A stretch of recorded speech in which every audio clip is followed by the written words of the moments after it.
have either of you ever bought scalped tickets? And if so, what did you buy them for? Yeah, I don't know. Probably for a Bills game. I'm sure I have before for other things, but that's the first thing I don't know anything about New York law. Is scalp tickets illegal? Yeah. Is it like super down low, like you're buying drugs, like you hide the money and you hide the tickets, or is it out in the open? Yeah, sometimes you walk on the streets back and forth. You know what they got. You know what they're doing. And how about you, Jim? Anything? Yeah, but this is going to surprise both of you that I'm super cheap. So what I would do is I would wait until the Sabres game just about started, and I would find the scalpers that were going to hang with the tickets, and I'd be like, yeah, I'll give you $10. Yeah, and they'd rather get $10 than nothing. Oh, that's clever. That's really clever. I never even thought about doing that. That's good. Today I'm going to talk all about scalping because, as you can imagine, to get tickets for me in Japan was tough. But my big scalping story is I had an uncle. He was really well off, very, very rich. Doesn't know anything about North American culture. And he comes over and he's been living in Canada for about a year. And he sees that I like hockey and he likes me a lot. So he goes, "Who's the best hockey player in the world?" And I said, "Wayne Gretzky." He goes, "Do you want to see Wayne Gretzky play?" And I was like, "Yeah." So he's like, "Okay, I'll take you."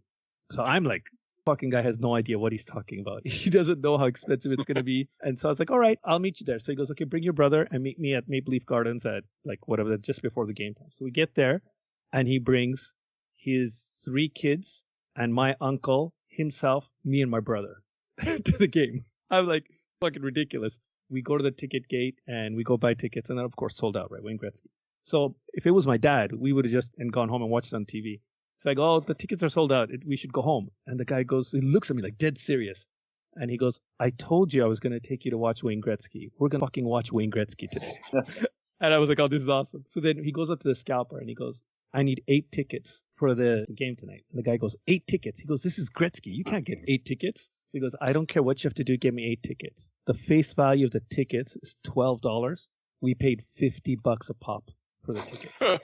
Damn. Yeah. And he was like, he took out the money. He's taking out the money. I'm like, "Yo, this is crazy. What are you doing?" And this is maybe 80s, in the 80s sometime, late 80s. Right. So that's $200 each today, maybe. And so as he's taking out the money, I'm like, no, this is okay. You don't have to do this. He goes, "I made a promise to you. I'm a man of my word. If I wasn't willing to do this, I shouldn't have asked you." He goes, "This is a lesson for you. Keep your word." And I was like, whoa. That was and you still remember to this day. Yeah, and I always keep my word because of that. Shit, if I'm gonna say something, then I have to back my words up. If I say it, it comes true. You guys probably know from the way we've dealt with each other. If I tell you something, that's as good as gold. And so that's from that guy. Yeah, I think the three of us operate on that. It's not very common in the world, but it was very common with us. Yeah. If somebody asks me and I'm not going to do it, I'll be like, yeah. The greatest story that I was hoping to say for another day about Mike holding his word was about how we became super close friends. He used to go to the ECW shows. I'd go to the ECW shows. We traded tapes the first time, the second time. And then around the third, fourth time, I just see him at, "Hey, what's up?" And that was about it. And so I went to the RF video table and I was about to buy a tape. I can't remember what tape it was, but some tape. And then Mike goes, he sees me about to buy the tape. He's like, "Yo, man, why are you buying that tape?" He goes, "I have it in my house. Come to my house." I'm like, "Oh, okay." So we end the show, go over to Mike's house, and we get to Mike's house, and he goes down to the basement. I've never been in his house. My girlfriend's sitting in the front seat. My brother's in the back seat. They're tired. It's late. And Mike comes back up and he goes, "I don't have that tape." He goes, "I don't know where it is. I can't find that tape." He goes, "But hold on." And he goes back in the house and he brings every tape from his collection. It must have been 2 boxes. It was massive. It was massive. 3 boxes full of tapes. He goes, "Take all of these." I go, "What?" I go, "I can't take all of these."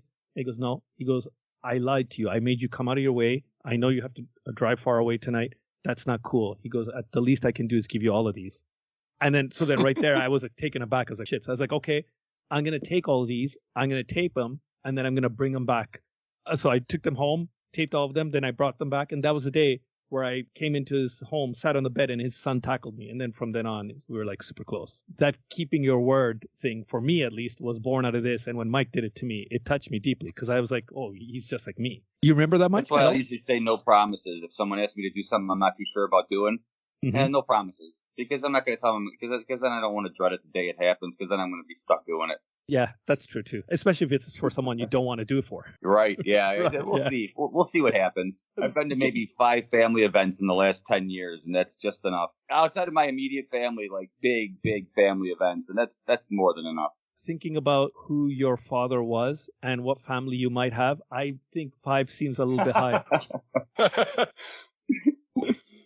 So anyways, getting back to the scalp tickets, like when I first got to Japan, I had no idea of how to buy tickets, right? The internet's in its early days. I don't speak Japanese. Reading Japanese is a disaster. And so I'm kind of like at a loss when it comes to buying tickets. The very first show I decided to go to is a New Japan show. And there was a computer in the company that I was working for in their office. So I just found out online there's a New Japan show. I was like, okay, where is it? I found out where it was.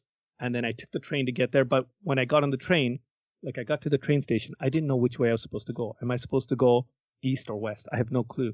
And there's no signs in English at that time. And then the train, one of the trains comes in and it's all people wearing like wrestling t-shirts. I'm like, okay, I'm safe here. So I get on the train and I get to the station where the building is and it's a sumo hall, right? I didn't know it was a sumo hall. So I can see the sumo hall right from the platform. Like it's right immediately in front of the platform. I get out with everybody and now I have to go buy tickets.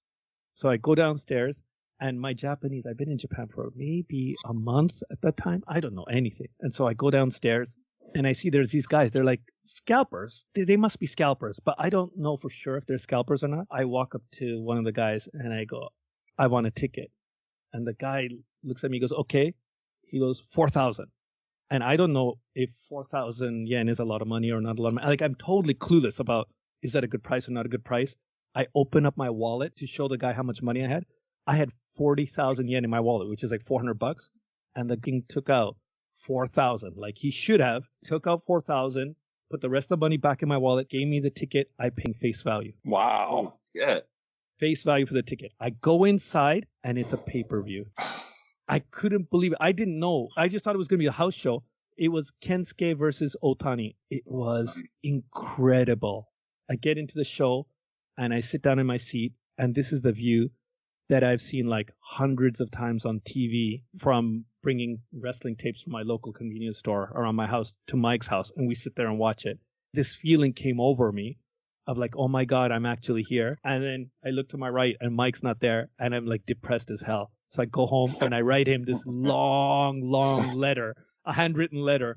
And I mailed it to him about all the stuff that was going on for me in Japan. It's like bittersweet memories of my first scalped ticket in Japan. But I was lucky to be able to go through that process because then I realized like how you deal with scalpers. And then at this particular show that we're talking about today, I walked up to the scalper in front of the Budokan. So it's hard for you to get a sense of like how special the Nippon Budokan is. But in the center of Tokyo, you have the Imperial Palace.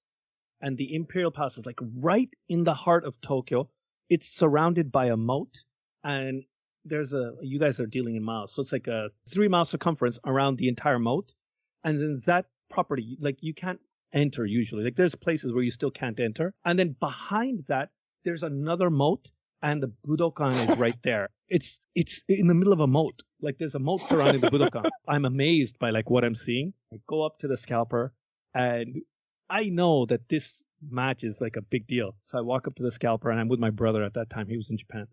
And I said, yeah, I need tickets for today's show. The guy looks at me like I'm crazy. He goes, 2 tickets? Impossible. he didn't speak much English, but he's like, impossible. I go, yeah, I need 2 tickets. I go, separate is okay. So the guy walks around to his friends, comes back. Nobody's got 2 tickets. And then he comes back to me and goes, I have 2 standing room tickets.